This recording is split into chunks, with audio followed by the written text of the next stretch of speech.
Et quatrièmement, la pratique que je vais vous montrer, que je vais vous décrire, qui est là pour vous aider à vous reconnecter instantanément. Et cette technique-là, ou cette pratique-là plutôt, parce que c'est pas une technique, comme je viens de mentionner, c'est une pratique, mais c'est l'approche que je vous propose et la pratique que je vous propose, c'est pas quelque chose pour arriver à définitivement installer un état qui va être permanent, que ce soit un état de paix, de confiance, d'amour, de sérénité, d'abondance. Hein, ça me fait rigoler, toutes les personnes qui nous annoncent leur trucs ou leurs méthodes pour devenir plus abondant, devenir plus riche, devenir plus aimant. Alors que c'est, pour moi en tout cas, ça ne fonctionne pas, ces méthodes-là. Désolé de vous décevoir si vous avez investi dans ces différentes approches-là. La seule manière qui fonctionne, que j'ai trouvée en 35 ans d'essais et d'erreurs, c'est une pratique constante de pleine conscience, une pratique qui nous amène à nous réaligner constamment. Donc, la pleine conscience nous permet de constater par le ressenti, est-ce que je suis connecté à l'être? Et c'est notre mieux-être dans notre corps, dans nos pensées, dans nos émotions, dans notre énergie, dans notre guidance, qui va nous révéler si on est connecté à notre être, à notre intérieur, à notre chemin de vie, à notre dharma. Ou si je suis désaligné, à ce moment-là, je peux me réaligner parce que je suis conscient que j'ai perdu contact avec cette dimension de ma vie intérieure, de mon être intérieur, de mon chemin de vie. Et cette reconnexion-là, ce réalignement-là, c'est quelque chose qui n'est jamais terminé. Il va toujours falloir y revenir constamment et constamment. Il n'y a rien qui dure. Et ça, si vous avez une des choses à retenir, et c'est pas moi qui l'ai dit, qui l'ai inventé, c'est le Bouddha. Alors, le Bouddha a dit, rien ne dure. C'est ce que lui a appelé la loi de l'impermanence. Donc, l'impermanence, la joie ne durera pas, la santé ne durera pas, l'enthousiasme et aussi les choses moins intéressantes comme la colère, la tristesse, la peur, toutes les émotions d'anxiété, etc. Il n'y a rien qui ne doit durer et qui peut pas durer de toute façon. Alors, c'est encourageant parce que ça laisse place à du changement, mais ce changement-là peut être immédiat et peut basculer et peut revenir et basculer et revenir. Mais c'est à nous de l'entretenir, de le nourrir et on n'est pas obligé de retourner toujours dans l'inconfort non plus. Mais il peut arriver des moments où on perd contact avec cet état de mieux-être et on peut le retrouver. Et c'est le plus important, c'est ça, c'est que si on perd le chemin, on le retrouve. C'est pas de chercher un moyen de jamais perdre son chemin, de jamais avoir peur, de jamais être anxieux, de jamais être fatigué, de jamais être malade, etc. Allez, jamais, jamais, jamais, jamais. C'est des exigences qu'on se met, c'est des croyances qu'on n'est pas OK de vivre ces choses-là, alors que pour moi, tout est OK. C'est le jugement, souvent, on va en parler tantôt du jugement, c'est le jugement par rapport à ce qu'on vit qui va faire la différence dans notre mieux-être, justement. S'il n'y a plus de jugement, s'il y a un état de non-jugement, qui est l'état naturel de notre être, ben, le mieux-être va s'installer. Voilà une des clés là, qui est à retenir pour ce soir. Et finalement, ce qu'on va voir ce soir, c'est une invitation que je vais vous lancer à aller plus loin, si vous le souhaitez, bien entendu, aller plus loin avec moi et aussi avec un groupe que j'ai appelé un cercle être et mieux-être. Donc, le cercle, c'est une rencontre qui se fait sur un jour, sur 2 jours, où on prend le temps, comme je vous expliquais tantôt, de se connecter à ce qui nous éloigne de notre être et de notre mieux-être dans les 5 dimensions. Donc, c'est un genre de coaching qui se fait en groupe. Alors, je vous en ai parlé, les 5 secteurs, les revoici. Secteur physique. Alors, vous pouvez déjà noter, je vous inviterai à faire un petit exercice pour noter. Alors, on peut noter de 2 manières. Alors, vous pouvez noter, et ça, c'est une pratique que je fais faire aux gens que je reçois en coaching, noter des fois sur une échelle de 1 à 10, chacun de ces 5 secteurs-là. 1 étant une énergie ou une qualité pauvre, presque absente, et 10 étant le summum de votre mieux-être, donc au niveau physique, 1 à 10 au niveau relationnel, la qualité de votre vie relationnelle, si c'est satisfaisant. Et ensuite, 1 à 10, 10 étant le summum au niveau de votre vocation, de votre profession, de votre carrière, de votre travail quotidien. Ensuite, 1 à 10 toujours pour le secteur financier. Est-ce que vos finances sont en bonne condition? Est-ce que vous êtes sécure financièrement aussi? Est-ce que vous avez aucun souci financier? Alors, c'est tout près de 10. Alors, vous l'inscrivez aussi. Et au niveau spirituel, c'est la même chose. Est-ce qu'il y a de la clarté à l'intérieur de vous? Est-ce qu'il y a un sentiment de sécurité intérieure? Est-ce qu'il y a une bonne relation avec vous-même par un amour, une estime personnelle qui est haute, une sensation d'une valeur? Vous êtes en contact avec vos dons, avec vos talents? Donc, encore une fois, sur une échelle de 1 à 10. Et l'autre manière, on peut noter à votre choix. Vous pouvez faire une ou l'autre ou une et l'autre. Vous pouvez noter les dimensions que vous aimeriez améliorer. Et ça, on peut le faire maintenant s'il y a des idées qui, pendant que vous m'écoutez, qui viennent à l'esprit. Ou vous pourrez le faire en terminant, tout de suite, en terminant le webinaire, pas remettre à plus tard. C'est important. Ce que vous allez faire maintenant, ça va avoir un impact, je peux vous le garantir, sur le reste de votre vie si vous le faites maintenant. Si vous ne le faites pas, ça va rester encore une fois des connaissances, un savoir, et vous allez passer à autre chose sans qu'il y ait rien qui ait changé dans votre vie aussi. Alors, j'ai intitulé cette diapositive « 4 façons de s'abandonner ». Alors ici, il faut s'entendre sur le terme « s'abandonner ». Donc, il y a une façon de le voir, de s'abandonner à la vie, de lâcher prise. Et ça, c'est très positif et c'est nécessaire. Mais souvent, il y a une façon de s'abandonner de façon négative. Donc, s'abandonner, c'est l'abandon. C'est une des blessures de l'enfance, entre autres. Et s'abandonner, c'est des fois une action qu'on fait envers soi-même. Donc, on s'abandonne et la perte du mieux-être, donc si vous êtes souvent en bas de 6 ou 7 sur votre échelle de 1 à 10 dans chacun des secteurs, mais probablement vous vous êtes abandonné à quelque part dans ce secteur-là. Et on va voir ici les manières ou les raisons qui font qu'on s'abandonne. Et c'est des choses, bien entendu, qu'on veut être conscient et qu'on veut éviter et qu'on veut transformer en de nouvelles attitudes. Et c'est ce qu'on va voir ce soir à travers la pratique que je vais vous proposer aussi et qu'on va faire ensemble. Donc, la première des façons de s'abandonner, c'est d'être dans sa tête. Et s'abandonner, être dans sa tête, ça s'est fait souvent pour nous protéger. Alors, quand on s'abandonne, c'est pas parce qu'on veut être méchant envers soi-même, mais c'est plutôt comme si on abandonnait un navire qui partait à la dérive. Donc, très jeune, souvent, on a reçu des messages toxiques de ceux qui nous entourent, des personnes qui avaient de l'influence sur nous, nos parents, par exemple. Ça peut être un frère, une sœur aussi. Ça peut être des instituteurs. Ça peut être différentes personnes dans notre entourage. Et ces commentaires qu'on recevait, ces paroles qu'on recevait, qui ont été déposées sur nous, ça nous a blessés. Et pour pas ressentir la douleur, pour pas ressentir la souffrance, et souvent on a cru même ces affirmations-là, ces injonctions qui nous ont été servies, mais à ce moment-là, ça fait qu'on était inconfortable de vivre avec soi-même. Donc, pour pas ressentir ces malaises-là, ce mal-être-là, on s'est réfugié dans notre tête. Et le mode d'éducation favorise justement cet aspect-là. Donc, on n'a pas vraiment d'éducation aux émotions, donc notre intelligence émotionnelle, notre intelligence relationnelle, l'intelligence du cœur. C'est pas des choses qu'on apprend à l'école. Au contraire, on nous a rempli la tête encore plus. Alors, on a compris vite que, dans le fond, c'est normal d'être dans sa tête. Et là, c'est là qu'on se met à raisonner.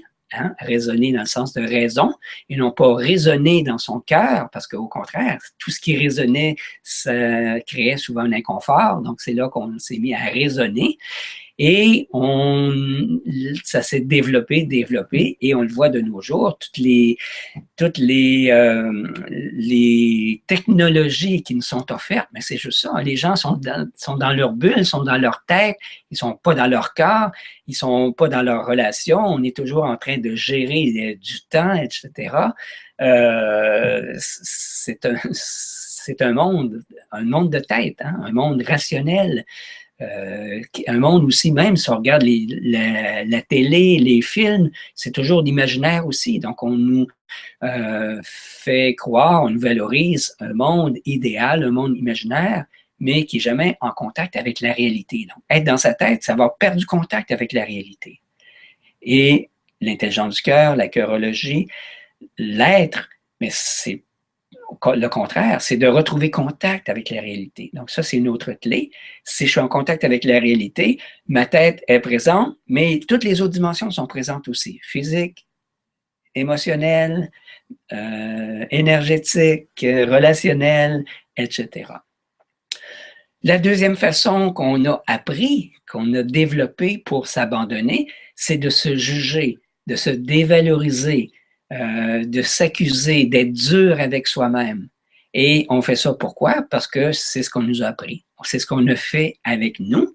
Donc, on s'auto-inflige. Dans la méthode ESPER de Jacques Salomé, Jacques Salomé appelle ça le système SAP. SAPPE, donc ce système antirelationnel, et qu'on a internalisé. Et finalement, on devient un juge de nos actions. On n'est jamais OK. Donc, on juge nos performances, on juge notre apparence physique, on se compare aux autres, on n'est jamais OK, on n'est jamais assez bon, trop grand, trop petit, trop mince, trop gros, trop ci, trop ça. Tout y passe au jugement. Alors, c'est une des façons qu'on s'abandonne et ça vient miner, ça vient diminuer notre mieux-être aussi. Troisième manière de s'abandonner, lorsqu'on est dans notre tête et que ça ne fonctionne plus, et là, la tête tourne. Hein, beaucoup de gens que je côtoie vivent de l'anxiété. Donc, être dans sa tête, c'est l'anxiété, dans le fond, qui est hyper présente. Alors, c'est facile à s'en rendre compte. Si on vit de l'anxiété, c'est qu'on est dans sa tête. Et à un moment donné, ça devient insoutenable. Se juger, c'est au niveau émotionnel, ça devient insoutenable. Alors, qu'est-ce qu'on développe comme stratégie? C'est les dépendances. Les dépendances à la nourriture, au jeu, à l'alcool, au tabac, au sexe, à la technologie, nommez-les, au magasinage, tout y passe pour ne plus ressentir. En s'abandonner, si on pourrait le résumer, c'est toutes sortes de méthodes pour ne plus ressentir. Donc, abandonner le bateau, c'est que le bateau est en détresse, puis on est mal, on a peur, tout simplement, et on fuit. Et les dépendances, ça peut être la dépendance affective aussi. J'ai besoin d'être aimé, j'ai besoin d'aimer, j'ai besoin d'en faire beaucoup pour les autres pour être apprécié, pour être aimé. Alors, c'est un secteur aussi, à travers les cercles être et mieux-être, qu'on va mettre fin à cette dynamique qui vient saboter votre mieux-être. Être dans sa tête, c'est la même chose dans les cercles être et mieux-être. On veut prendre conscience d'abord qu'on est dans sa tête. Souvent, on n'en est même pas conscient. Et on va voir comment sortir des jugements face à soi, jugement face aux autres aussi, et faire des choix. Les dépendances, c'est pas de dire je dois plus faire tel ou tel comportement. C'est pas le comportement qu'il faut changer. Au contraire, il faut être à l'écoute des besoins, et les besoins qui sont comblés vont faire en sorte que les dépendances vont tout simplement s'estomper. Ils vont disparaître d'elles-mêmes. Et la troisième manière de s'abandonner, c'est d'abandonner sa responsabilité en rendant les autres responsables pour ce qu'on ressent. Et c'est une autre manière. Donc là, on accuse le gouvernement, on accuse les autres qui sont dans notre entourage, au travail, au niveau intime, familial, etc. Donc, toutes les causes sont bonnes.